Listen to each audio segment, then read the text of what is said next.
I heard that you want to do some spring cleaning, but you are unmotivated AF. You are overwhelmed, you're anxious, you're depressed, I don't know what your situation is. All I know is that I relate because I too am unmotivated AF right now to do any sort of cleaning. I am overwhelmed. I am the mother of a toddler.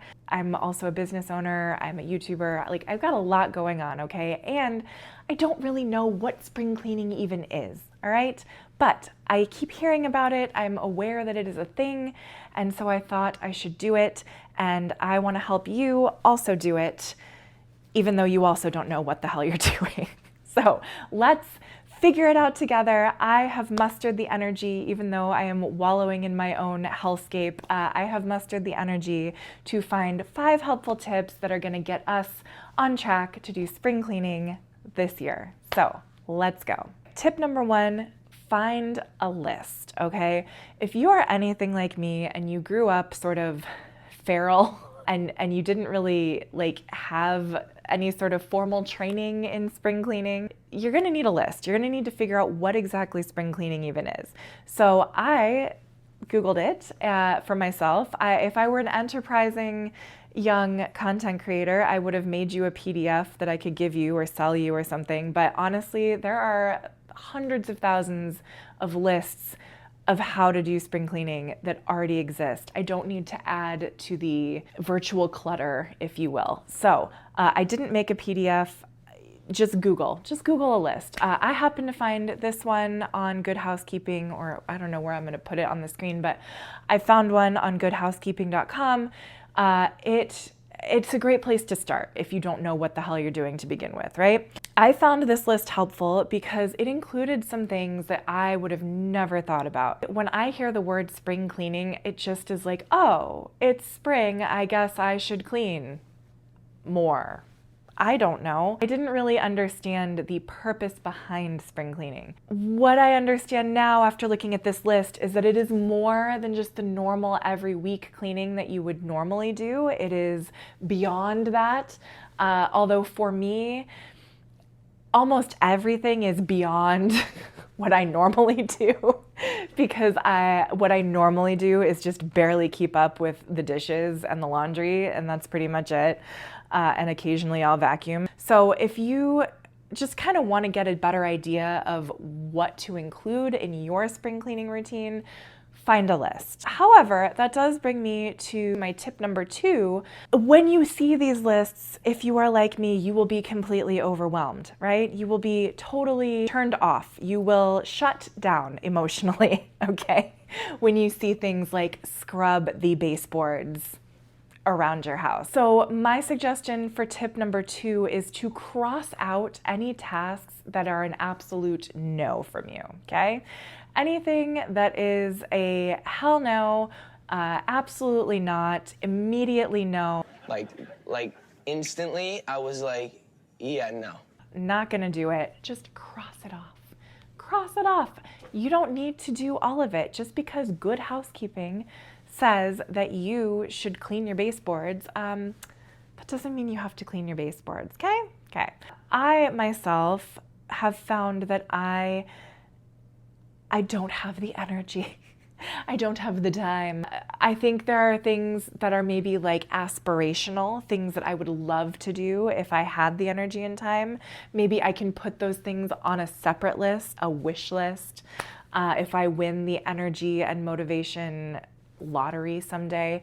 But I'm not gonna put that kind of pressure on myself to include those in my real list. Give yourself permission, cross off at least 50% of those things, if not more, maybe 70%. Just cross it off. If you are left with wash your duvet and maybe fluff some pillows, and that's all you get done for spring cleaning, I applaud you. I think that's perfect. That's all you have to do. You get to decide what your spring cleaning looks like. You don't have to do what everybody else is doing. You get to do what works for you. So that actually brings me to my tip number 3 for how to do spring cleaning when you are unmotivated as fuck. this tip is be realistic. Be realistic with yourself, okay? Let's say you have crossed off half of your list. You have a small, manageable list. You are probably still not going to do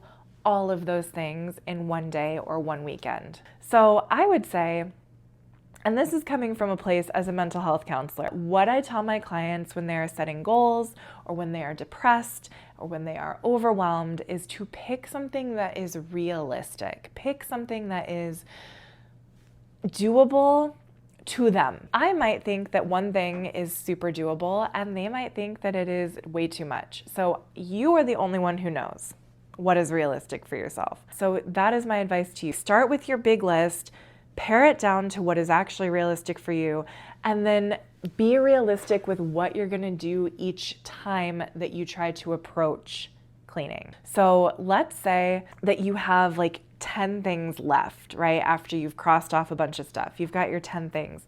Realistically, you might get one of those things done in the day, maybe 2 things. So I would set myself up for success by just picking 1 or 2 for the day, for a weekend day, let's say a Saturday. And then here's the cool part.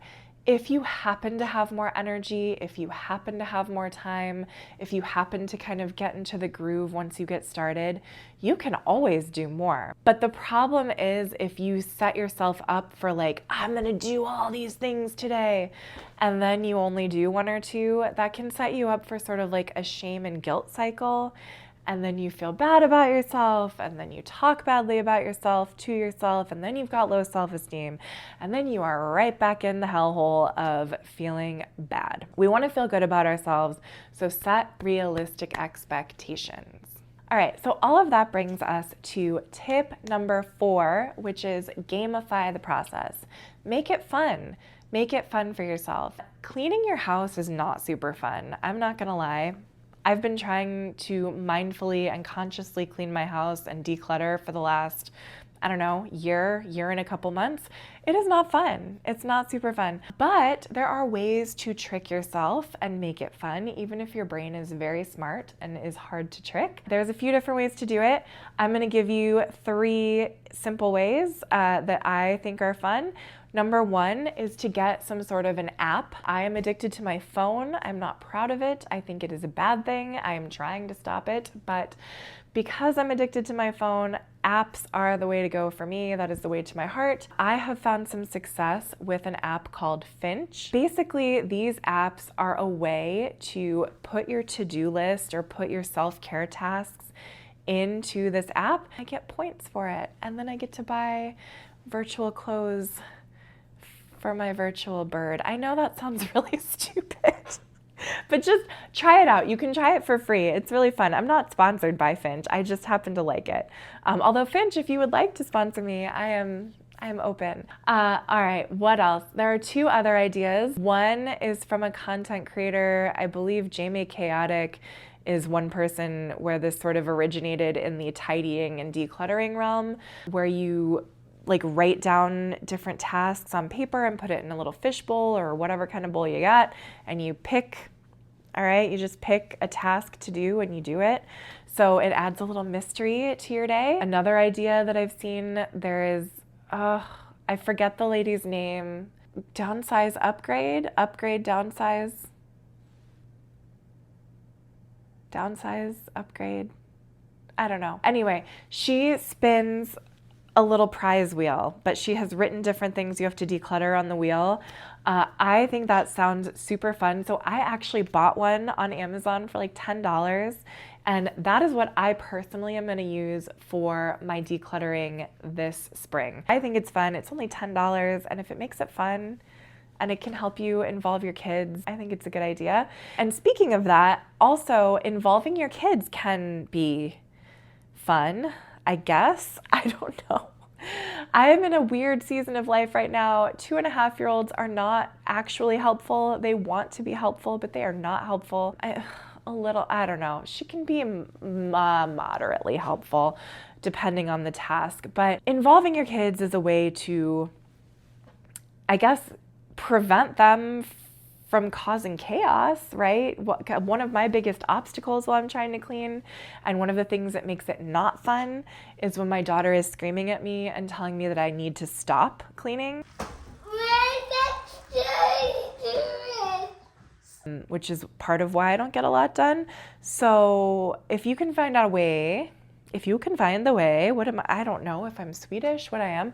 If you can find a way to include your kids in a task rather than try to like distract them somewhere else or tell them to go away, which I would never do, of course, that would be a good way to make it fun, right? Like give them a little spray bottle with some water and a little rag, and they can follow you around and help you dust, or they can help you clean the windows. I think actually when I do clean the windows, I'm going to make it a game with my daughter, because again, if it's fun, then you're more likely to get it done.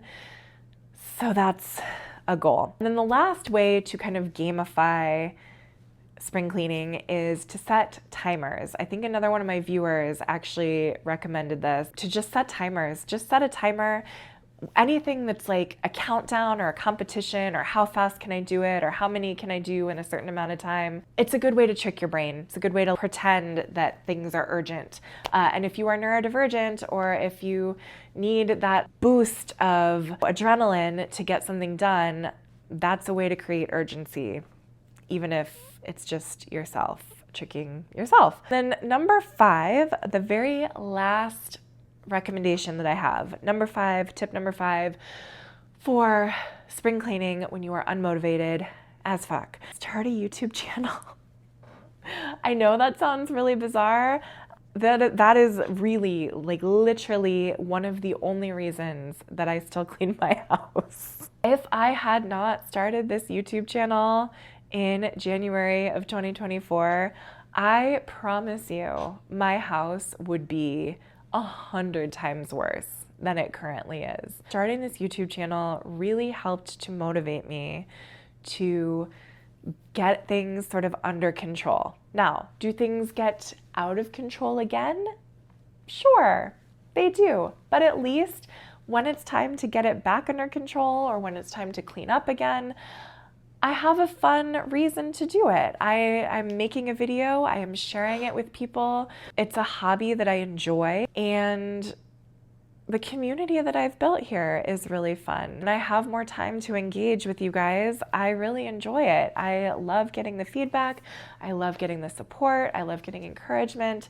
I love getting tips and tricks from you all.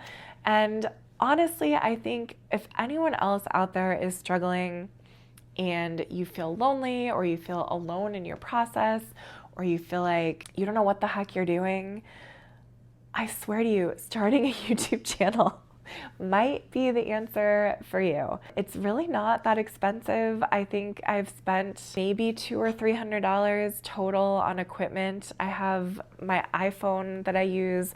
I did buy like a $75 microphone. I have a tripod.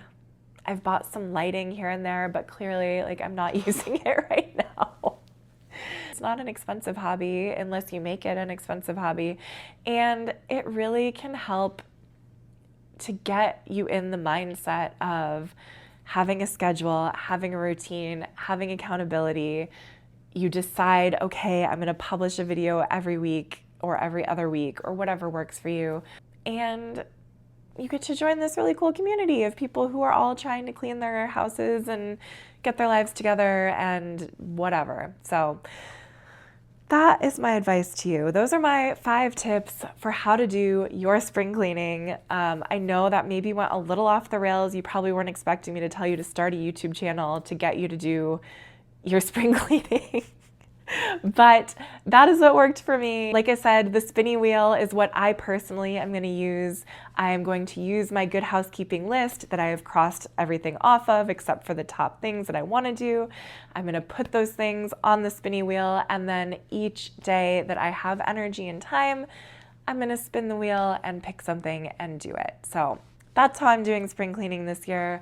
Let me know in the comments below how you are going to approach your spring cleaning when you are unmotivated AF. And I think that's it. Thank you so much for watching. I look forward to seeing you in the next video. Bye.